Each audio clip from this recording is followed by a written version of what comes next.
One welcome to my YouTube channel the English language. आज आपको मैं इस चैप्टर के अंदर बताऊंगा present perfect versus present perfect continuous tense. इन दोनों टेंसेस के अंदर क्या डिफरेंस होता है, इनके अंदर क्या अंतर होता है इनके अंदर। देखिए, प्रेजेंट परफेक्ट टेंस हमेशा क्या होता है कि अगर कोई काम कंप्लीट हो चुका है, उस कंप्लीटनेस को, उस पूर्णता को बताने के लिए प्रेजेंट परफेक्ट टेंस अपन यूज़ में लेते हैं। प्रेजेंट का मतलब है कि वर्तमान, और परफेक्ट का मतलब कोई काम पूर्ण होना, मतलब वर्तमान के अंदर अगर कोई काम पूर्ण हो गया है। लेकिन प्रेजेंट परफेक्ट कंटिन्यूस टेंस के अंदर आप देखिए, आप नाम से पता लग रहा है आपको, प्रेजेंट मतलब वर्तमान के अंदर, परफेक्ट मतलब पूर्ण होना हो गया, और साथ के अंदर काम पूर्ण भी हो रहा है, कंप्लीट भी हो रहा है साथ के अंदर, और साथ में काम चालू भी है।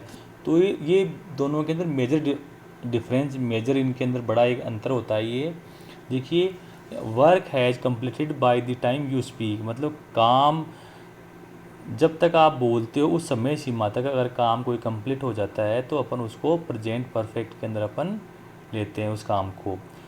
प्रेजेंट परफेक्ट कंटिन्यूस के अंदर देखिए इसका क्या होता है, work started in the past at specific time and work is also continuous in present. मतलब ये हो गया कि कोई काम पास्ट के अंदर स्टार्ट हुआ था, वर्तमान के अंदर भी वो काम चालू है आपका, और साथ के अंदर वो काम होता भी रहा है आपका। जैसे मान लीजिए आप कोई काम, मैं ऐसे कह रहा हूँ कि आपके घर पे कोई कोई मेहमान आए आपके, है ना, तो आप कोई कहीं पे कुछ काम कर रहे हो आप, तो आप के लिए क्या कुछ कोई काम कर रहे थे, मान लीजिए कोई गार्डन के अंदर कुछ काम कर रहे थे, पौधों को पानी दे रहे थे आप, है ना। मेहमान आए, आप वहाँ रुके और आपने अपने हाथ धो के मेहमानों का स्वागत किया आपने। तो जो काम गार्डन के अंदर जो काम हो गया है, जो काम किया गार्डन के अंदर, तो वो तो हो जाएगा प्रेजेंट परफेक्ट के अंदर आपका, है ना। और फिर जो आप वहाँ से हाथ धो के उनका जो स्वागत कर रहे हो, उस वो जो है वो ऑटोमेटिक कंटिन्यूस के अंदर आ जाएगा। तो उसमें दो काम हुए, मेहमानों का आपने हाथ धोए और फिर उसके बाद में मेहमानों का स्वागत किया। तो जो काम हो गया है वो प्रेजेंट परफेक्ट, और जो काम चल रहा है वो कंटिन्यूस के अंदर। तो वो दोनों काम मिला के क्या है, प्रेजेंट परफेक्ट कंटिन्यूस के अंदर आपके आएंगे इसके अंदर।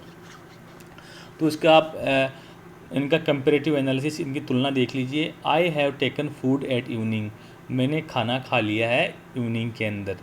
I have been living in Jaipur since 1984, अब ये बताना चाह रहा है कि मैं जयपुर के अंदर रह रहा हूँ 1984 से। अब जब उसने ये बात बताई है, इसका मतलब ये है कि कोई काम जब उसने बताई है बात, तो उससे पहले ये काम स्टार्ट, मतलब उससे पहले वो रह रहा है, बताया तो उसने वर्तमान के अंदर है, लेकिन वो रह रहा है बहुत पहले से। और इसमें क्या है, सिंस और फोर, मेरे पहले वाले वीडियोस देख लीजिए, उसमें सिंस और फोर बता रखा है।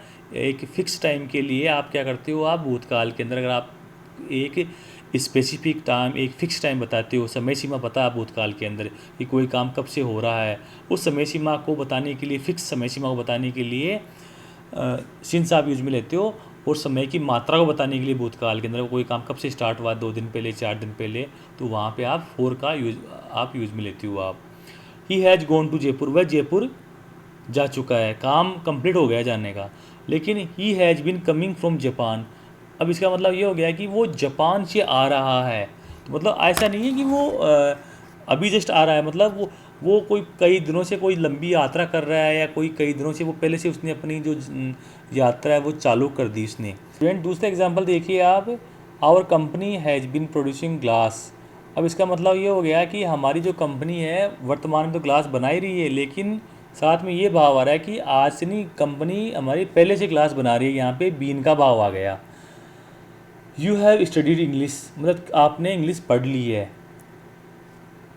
अभी काम कंप्लीट हो चुका, मतलब अब कोई काम चालू नहीं है।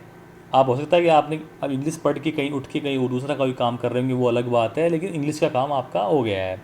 Sun has been rising from east since earth formation, कि सूरज क्या है आपका, ईस्ट से है, मतलब पूर्व से वो राइज हो रहा है जब से अर्थ धरती बनी है आपकी। तो उस समय सीमा बताने के लिए।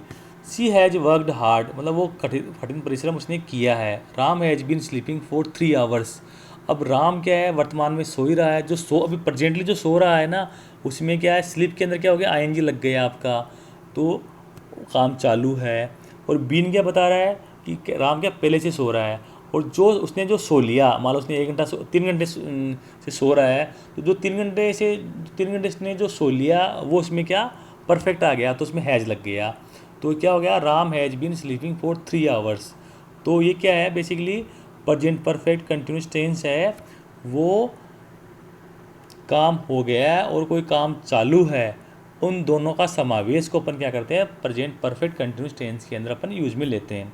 अब वो देखिए लास्ट एग्जांपल देखिए इसका, he has been going to school for 6 months, मतलब वो 6 महीने से स्कूल जा रहा है।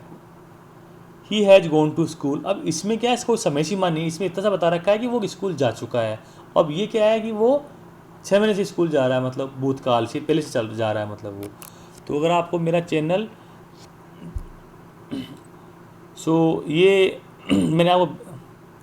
मैंने आपको ये बेसिक जो डिफरेंस है जो मैंने आपको बता दिया है।